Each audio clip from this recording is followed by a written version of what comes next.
Numbers and Quiet Mysteries. Angka dan misteri yang sunyi. Di kota besar seperti New York City, kehidupan berjalan cepat. Terlalu cepat bagi sebagian orang untuk berhenti dan memperhatikan hal-hal kecil. Namun di tengah hiruk-pikuk kota itu, ada sebuah persahabatan yang sederhana. Tidak sering bertemu, tidak dramatis, tetapi selalu terasa hangat. Pertemuan yang tidak direncanakan. Elena Carter bekerja sebagai pengelola keuangan di sebuah perusahaan investasi di Wall Street. Ia dikenal sebagai wanita yang sangat teliti. Angka-angka, laporan keuangan, grafik pasar, semua itu terasa seperti bahasa yang ia pahami dengan sempurna. Namun ada satu hal yang sering ia lupakan. Dirinya sendiri. Elena sering bekerja terlalu keras. Kadang ia lupa makan siang, kadang pulang terlalu larut. Suatu sore akhir pekan, setelah minggu kerja yang panjang, Elena memutuskan berjalan-jalan sebentar ke sebuah galeri seni kecil di distrik Soho.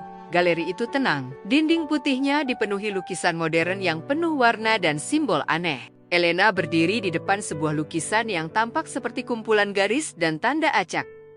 Ia mengerutkan kening. Kalau ini seni, aku benar-benar tidak memahaminya, gumamnya. Terkadang itu bukan hanya seni. Sebuah suara pria terdengar dari sampingnya.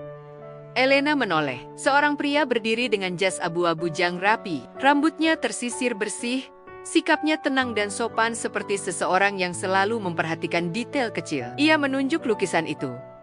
Pelukisnya suka menyembunyikan pesan, katanya. Pesan, semacam teka-teki. Pria itu memperhatikan pola garis di lukisan tersebut selama beberapa detik.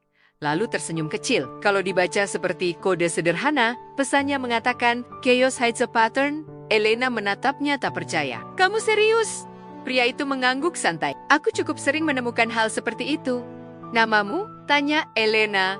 Marcus, ia menambahkan dengan nada sopan. Marcus Holle, seorang detektif yang terlalu rapi. Beberapa waktu kemudian, Elena mengetahui bahwa Marcus Holle adalah seorang detektif swasta. Ia bukan tipe detektif yang berisik atau kasar. Marcus selalu rapi, jasnya hampir selalu sempurna, sepatunya mengilap, dan cara bicaranya sopan. Namun pekerjaannya tidak selalu sebersih penampilannya. Kadang ia harus mengejar pencuri di gang sempit. Kadang ia harus menghadapi penjahat yang tidak ingin rahasianya terbongkar. Suatu kali Elena melihat luka kecil di alisnya ketika mereka bertemu di sebuah kafe dekat Central Park.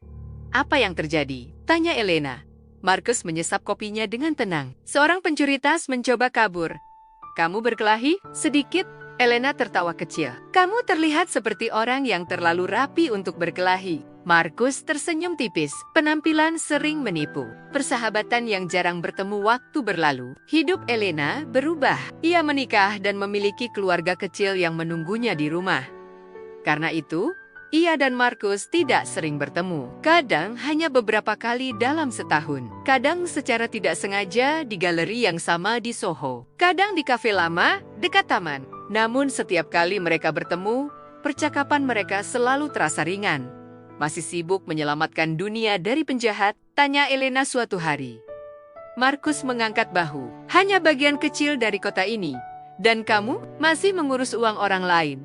Marcus tersenyum. Elena Carter, wanita yang bisa mengatur jutaan dolar tapi kadang lupa makan siang. Elena menggeleng sambil tertawa.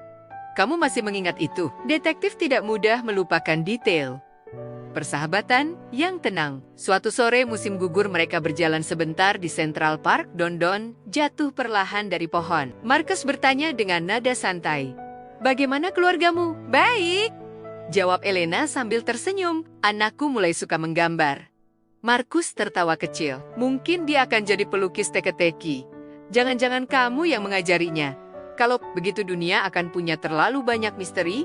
Tidak ada drama besar di antara mereka. Tidak ada rahasia romantis. Hanya dua orang dewasa yang menjalani kehidupan masing-masing di kota besar. Kadang mereka sibuk, kadang mereka lelah. Namun sesekali, secara kebetulan, jalan mereka bertemu lagi. Dan setiap kali itu terjadi, mereka berbicara seperti dua sahabat lama dengan canda ringan, tawa kecil, dan cerita-cerita aneh dari dunia yang sangat berbeda. Di kota sebesar New York, tempat jutaan orang saling melewati tanpa pernah saling mengenal, persahabatan sederhana seperti itu terasa seperti sesuatu yang langka, tenang, tidak sering, namun selalu tulus. Terima kasih sudah menonton. Sampai jumpa di video selanjutnya.